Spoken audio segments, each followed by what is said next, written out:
Hello everybody, welcome to जीएससीजीओ में स्वागत है आपका। नाउ आज की टॉपिक है वल्केनिज्म। वल्केनिज्म को हम हिंदी में बोलेंगे ज्वालामुखीता। ज्वालामुखीता कैसे होता है, वल्केनिज्म कैसे होता है, हम इसको फिगर के माध्यम से समझेंगे। ठीक है, जो मैं कोशिश करूँगा आपको इजीली अंडरस्टैंड हो जाए। सो नाउ इसमें देखेंगे वल्केनोसिटी, वल्केनिज्म, 3 प्रोसेस होता है। क्या होता है? First volcanicity, volcanism.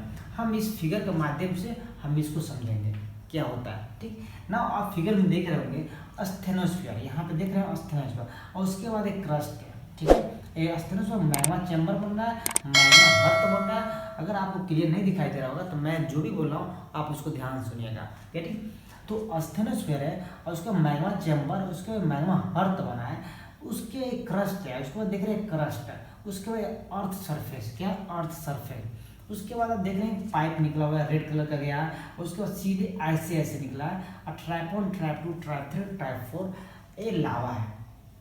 ठीक है, तो क्या है प्रोसेस, हम इसको समझते हैं। ठीक ना, asthenospheric स्टार्ट करते हैं। asthenospheric, देखिए asthenospheric होता क्या है आप ये समझें। जैसे कि आप पढ़े होंगे इंटरनल स्ट्रक्चर ऑफ अर्थ, मतलब अर्थ की इंटरनल स्ट्रक्चर पढ़े होंगे, कोर, मेंटल, क्रस्ट, 3 पढ़े होंगे। कोर, मेंटल, क्रस्ट वही होता है। अब जब कोर, मेंटल, क्रस्ट पढ़े होंगे तो आप उसमें देखेंगे क्रस्ट एंड मेंटल के बीच में asthenosphere होता है। क्या?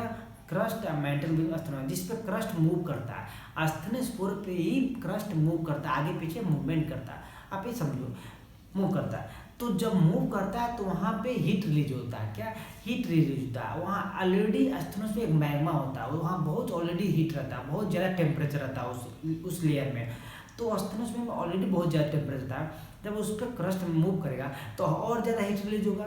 जैसे आप एग्जांपल समझे, आप जैसे 2 हाथ है, आप ऐसे रबिंग किए होंगे, आप ऐसे रबिंग करेंगे तो हीट रिलीज हो जाएगा। कोई भी बॉडी को फ्रिक्शन करेंगे, रगड़ेंगे तो हीट रिलीज होगा। आप इसे एनालाइज किए होंगे, तो वही प्रोसेस है। अगर अपना क्रस्ट जो है अपना asthenosphere तैरता है, उसके मेंटल को asthenosphere है और उसको तैर रहा है, तो फ्रिक्शन कारण हीट रिलीज होता है। तो वही हीट रिलीज तो कहीं ना कहीं तो मूव करेगा। तो वही यहाँ मैग्मा चैम्बर है, जो मैग्मा आता है asthenosphere तो होता है, तो मैग्मा चैम्बर बन जाता है। क्या बनता है? Magma chamber. और जब मैग्मा चैम्बर बनता है तो वहाँ ज़्यादा हीट होगा तो एक मैग्मा हर्ट बन जाता है। Magma hurt, HERT, magma hurt. तो मैग्मा हर्ट होता है तो यहाँ पे क्या होता है, रेडियो एक्टिव मिनरल की प्रधानता ज़्यादा हो जाती है। रेडियो एक्टिव मिनरल ज़्यादा हो जाती है तो हॉट स्पॉट कारण वो ऊपर निकलता है, मतलब कन्वेक्शनल करंट के कारण, हॉट स्पॉट का नाम सुनेंगे, कन्वेक्शनल करंट के कारण वो हीट ऊपर निकलता है, हीट ऊपर जाने की कोशिश करता है। तो हीट ऊपर जाने की कोशिश करता है, कहीं ना कहीं तो हीट निकलेगा। तो यहाँ पर क्रस्ट पूरा है, तो कहीं नहीं तो यहाँ पर अगर फ्रिक्शन हो रहा है तो टेम्परेचर या हीट ज़्यादा हो रहा है, तो मैग्मा चैम्बर, मैग्मा हर्ट, तो यहाँ कन्वेक्शनल करंट के कारण ये ऊपर जाने की कोशिश करेगा। तो कन्वेक्शन करंट का ऊपर जाने की कोशिश करेगा तो जिधर डायरेक्ट जाएगा उसके बाद जिधर इसको जगह मिला वहाँ जाने की कोशिश करेगा। तो ये आप फिगर में देख रहे हो, यहाँ पे देख रहे हैं, यहाँ पे देख रहे हैं, यहाँ निकला हुआ और वो सीधे निकला हुआ, उसके बाद सीधे इस टाइप हो गया। आप एग्जाम्पल समझिए, जैसे आप गुज्जा देखोगे, दीपावली में आप गुज्जा देखोगे, जलाए भी होंगे, तो उसमें क्या होगा, जलाते ऐसे निकलता है, ऐसे लाइक दैट, दिस ऐसे निकलता है, आज धीरे धीरे धीरे खत्म हो जाता है। सिमिलरली यहाँ जब हीट ज़्यादा होता है तो इतनी स्पीड निकलेगा ऊपर, और जहाँ जाना धीरे धारा जाएगा, जैसे इधर भी आया, जहाँ जगह मिला वहाँ गया है, उसको सीधे अपवर्ड डायरेक्शन जाएगा। जब अपवर्ड डायरेक्शन तो इस शेप में निकलेगा। ठीक है, निकल रहा। तो अब देखिए वल्केनो क्या होता है। वल्केनो सिर्फ विजिबल पार्ट होता है। क्या? विजिबल पार्ट, समझिएगा मेरे बात को। वल्केनो सिर्फ विजिबल पार्ट होता है, मतलब हम सिर्फ इस पार्ट को वल्केनो बोलेंगे, जो हमें दिखाई दे उसी को वल्केनो बोलेंगे। Getting point? हम इस पार्ट को वल्केनो नहीं बोलेंगे। गेटिंग? वल्केनोसिटी क्या होता है? वल्केनोसिटी वो होता है जो इस प्रोसेस, जो ये प्रोसेस हो रहा है, यहाँ से मैग्मा अर्थ से जो प्रोसेस हो रहा है, बाहर निकल रहा है गैसेस, लावा के बाद गैसेस, वो प्रोसेस को हम बोलते हैं वल्केनोसिटी। क्या बोलते हैं? उस प्रोसेस को वल्केनोसिटी। ठीक है नाउ, ठीक है, तो नाउ ये होता है वल्केनोसिटी, इस प्रोसेस को हम वल्केनोसिटी बोलते हैं। गेटिंग? सो नाउ वल्केनिज्म क्या होता है? वल्केनिज्म होता है जैसे पूरी प्रोसेस हम यहाँ से लेके जो अंदर बना, ये अंदर बना, ये वाली पार्ट बना और ये पार्ट, मतलब पूरे को वल्केनिज्म कहते हैं। क्या कहते हैं? पूरे को हम लेंगे तो वल्केनिज्म कहेंगे। अब समझ में आ गया वल्केनो, वल्केनोसिटी, वल्केनिज्म क्या होता है ना। अब देखिए इसमें जैसे कि मैग्मा चैम्बर, मैग्मा अर्थ से सीधे गया अपना मैग्मा, ये मैग्मा जा रहा है, क्या जा रहा है, मैग्मा जा रहा है। तो मैग्मा जब ऊपर जा रहा है तो ये मैग्मा किस तरह, इससे बोलोगे वोल्केनो पाइप, इससे क्या बोलेंगे, volcano pipe, getting my point, volcano pipe. और जब सीधे ऊपर निकलेगा तो सीधे निकलेगा तो क्या होगा, क्रैटर, ऐसे निकलेगा सीधे तो ओपन होगा, माउथ ओपन होगा तो क्रैटर, यहाँ क्रैटर बनेगा, क्या बनेगा, क्रैटर, गेटिंग माय पॉइंट।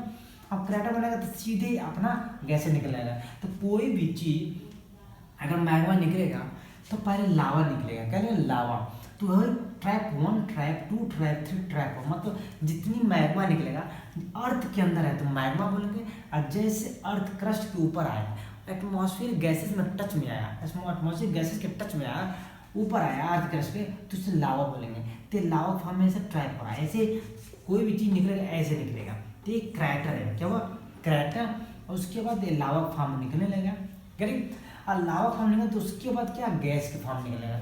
जब पूरा मैग्मा निकल जाएगा अंदर से और लावा फॉर्म में बाहर आ जाएगा, ऐसे लावा बनेंगे। जब बाहर आएगा तो लावा, जब एयर के कांटेक्ट में रहेगा तो लावा, गेटिंग। उसके बाद धीरे धीरे जब खत्म हो जाएगा तो गैसेज निकलेगा। तो ये बहुत सारे गैसेज निकलते हैं, ठीक है। सुनाओ, यहाँ देखिए गैसेज निकलते हैं। अब देखिए जैसे ये लावा निकला तो यहाँ पे एकत्र होते गया, ये जो एकत्र होता है इसे बोलते हैं बेसाल्ट, बेसाल्ट, क्या बोलेंगे, बेसाल्ट। और जो ये अंदर देख रहे हैं पार्ट, ये वाला अंदर पार्ट, इसे बोलेंगे ग्रेनाइट, क्यों, क्योंकि ये क्रस्ट के अंदर है, ठीक है। और जो एटमॉस्फेरिक गैसेस के टच में आ जाता है, जो मैग्मा बाहर आता है वो लावा होता है। जो एटमॉस्फेरिक गैसेस के टच में आता है वो धीरे धीरे सॉलिड, जो सॉलिड फॉर्म, लिक्विड फॉर्म में हीट ज़्यादा, धीरे धीरे ठंडा होगा और ठंडा होते होते बेसाल्ट का रूप ले लेगा, बेसाल्ट रॉक्स इसका रूप ले लेगा, गेटिंग माय पॉइंट नाउ।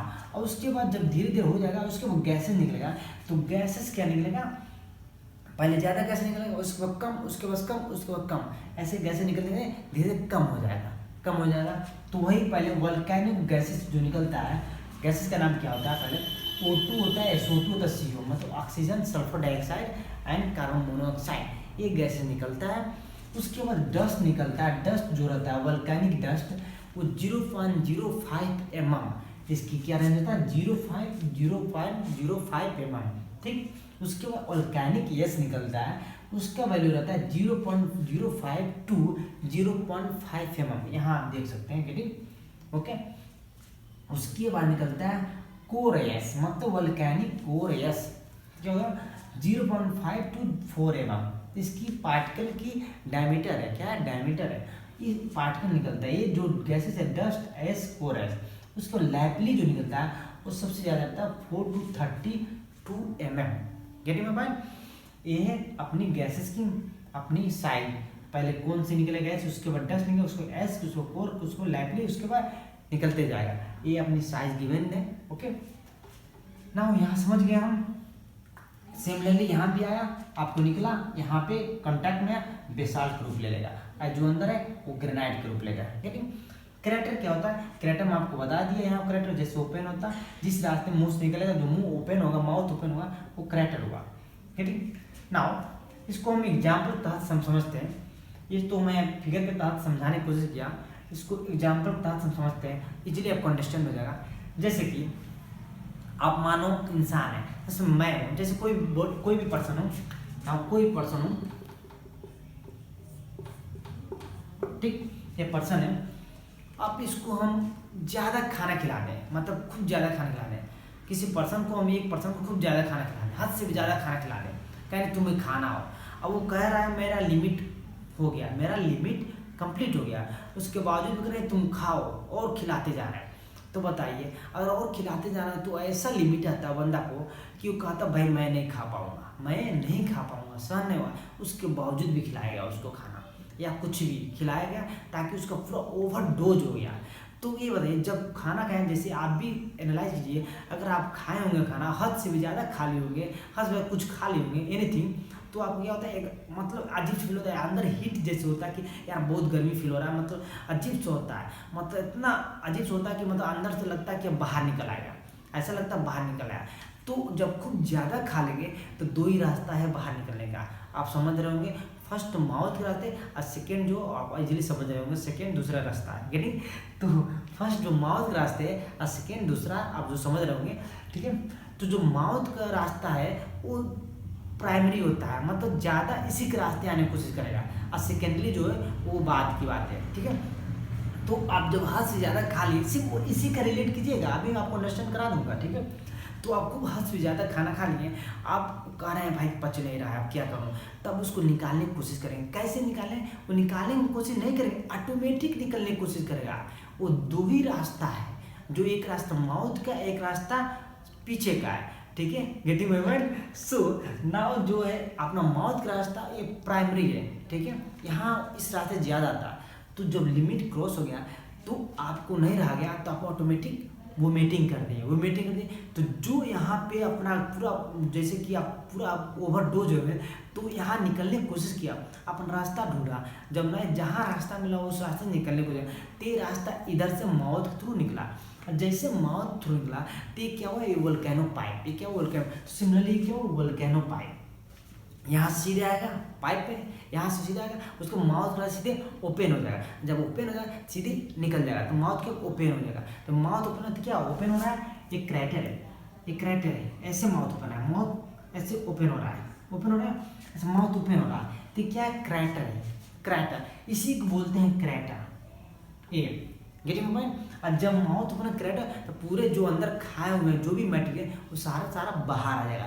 जो सारा बाहर आएगा तो पहले देखते खूब ज़्यादा आता है, पूरा अनाज हो जो भी खाए पूरा एकदम निकलने लगता है। तो क्या हुआ, ये लावा, क्या हुआ, लावा, तो लावा अब धीरे निकल जाएगा, पूरा एकत्र हो जाएगा, और धीरे कंटेंट धीरे क्या हुआ, जम जाएगा, वही आपका बेसाल्ट हुआ, क्या हुआ, बेसाल्ट हुआ। एनालाइज कीजिएगा, ठीक है। उसके बाद देखते जब खत्म होता ऐसे करने लगते हैं, मतलब गैसेस निकलने लगता है, तो वही गैसेस है, वही क्या है, गैसेस है, गेटिंग पॉइंट? तो वही सिमिलरली गैस है, तो वही ये मैं एग्जांपल बताऊं जो आपको इजीली अंडरस्टैंड हो गया होगा, ठीक है। तो सेम प्रोसेस ये वोल्केनिज्म का, जो भी मैं खाने का एग्जांपल दिया, ठीक है। तो ये हुआ वोल्केनो पाइप, ये हुआ गैसेज। तो गैसेज जो है आपको यहाँ मैं शो करा दिया हूँ, जो इजीली अंडरस्टैंड हो गया होगा। बाकी asthenosphere now complete. Thank you very much.